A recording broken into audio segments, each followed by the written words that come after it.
So at this point the garden is looking like a success, but I've actually been dealing with quite a few problems this week.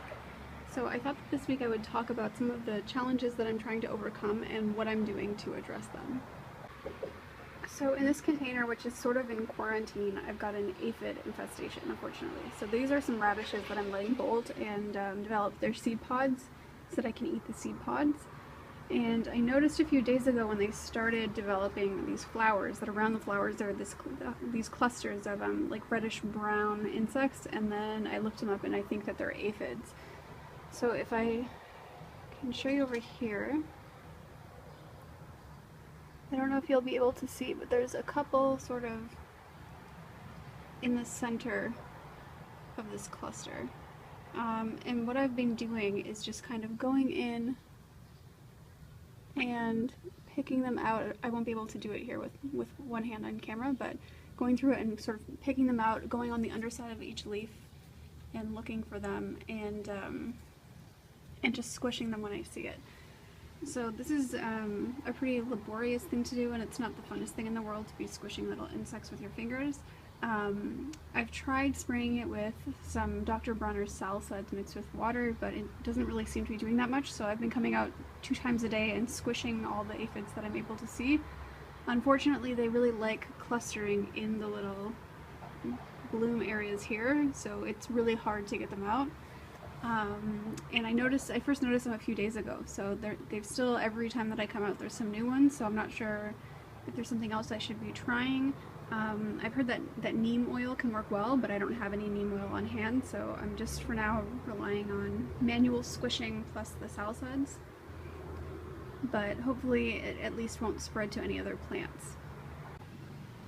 In general, I've been really happy with how the peas have been doing the past week or so. They're getting really lush, and they have some peas developing and all kinds of flowers and stuff. But unfortunately, I did notice about two nights ago that I think I'm starting to get some powdery mildew on some of the peas. So it's really only on, I think, 1 or 2 of the plants that I was getting it, but basically what I did was just go through and just pull off the parts that seemed most affected, so it would be like a circular spot on some of the leaves. So where I saw that that was happening, I just kind of trimmed that part of the leaf, and I'm hoping that that will be enough to take care of it.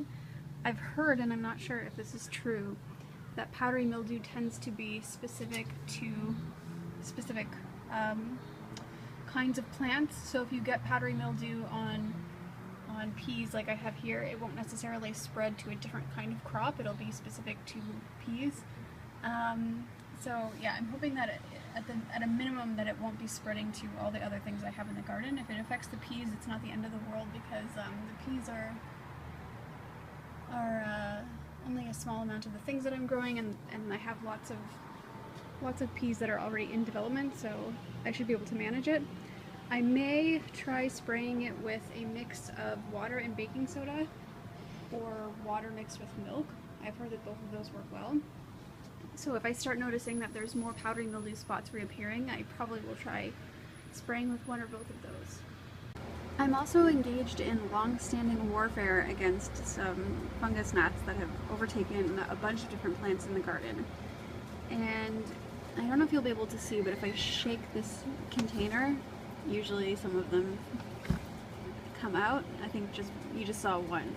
But yeah, especially when I water the plants or shake it, usually there's some that come out, but I think they're quite heavily infesting this particular plant, as well as some others that I have. So the good news about fungus gnats is that once your plants are established, they're not really that much of a threat. So this big tomato plant that you see in the foreground here, it's not going to be too affected by fungus gnats munching on the roots in the soil. However, as you can see, my basil that's in the same planter is struggling a little bit more because it has less developed roots. So I've tried a few things to get rid of the fungus gnats in the soil. The main thing I've tried is watering infrequently, and from what I understand, when the soil dries out, the eggs can't hatch or they die or something of that nature. So I've tried that without too much success. The plants have started really getting like dehydrated and falling over, and then I water it and there's just a million fungus gnats that come out. So that hasn't been too successful.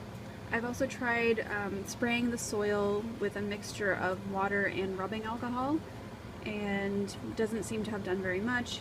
I also heard that if you put a container of apple cider vinegar nearby, that they will go drown in the apple cider vinegar. You put also, by the way, a drop of dish soap in the apple cider vinegar so that they'll drown. It breaks the surface tension when they stand on it, and have had no luck with that either. So the fungus gnats seem to be here to stay for now, and at least they're not getting too far out of hand. If I lose these little basil plants, it'll be sad, but I've got other basil. It's not a big disaster. So right now I'm kind of just resigning myself to their existence. Another not so great thing that happened is that my violets I was growing were doing so well that they started crowding out the garlic that I was also growing in this container. So these are 2 that I've left in here, but I think I'm still going to have to dig them up. And the good news is that they're still edible, but they're going to be very, very small. I picked, I think, 2 or 3 out of here already that I had in here, and yeah, they were about that big. They tasted very nice, but they just were really small, so it's a bit unfortunate that that happened. So I did end up moving a bunch of the violets out of there to try and give the rest of the things in the container some more space. But it's not all bad news. So I do have some bug and some fungus issues going on, and that's not super pleasant, but they seem to be relatively under control, and also there are some new things that are developing. So this is one new development, and these are alpine strawberries, and they have started flowering. So this was the first one to come out, the one where the petals are falling off, and it should be turning into a strawberry soon if it was fertilized.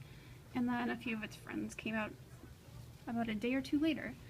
So hopefully in the next couple of weeks or so I should have some strawberries that are really nice and ready to eat. So when I mentioned that my violets were getting a little bit out of control and taking over parts of the garden, this is a bit of a visual indication of the extent of how many of them were growing. So this is under a week's worth of violets. This is about maybe 2/3 of what grew this past week. I candied these, which is why they look pretty and covered in sugar. So what you do is you just brush them in egg white, and then you dip them in superfine sugar, and they're really pretty. You can put them on cakes or different things that you bake, or do whatever you want with them, fancy up your breakfast. So yeah, I did about 2/3 of what grew this week, and that's what's here. In this container I have some that I made in previous weeks, and as you can see, this 1 week alone made about as many as I had collected in the previous weeks. So yeah, the violets have been getting really out of control. But it's not bad, because I get to have all these really beautiful garnishes for the things that I'm making the rest of the summer.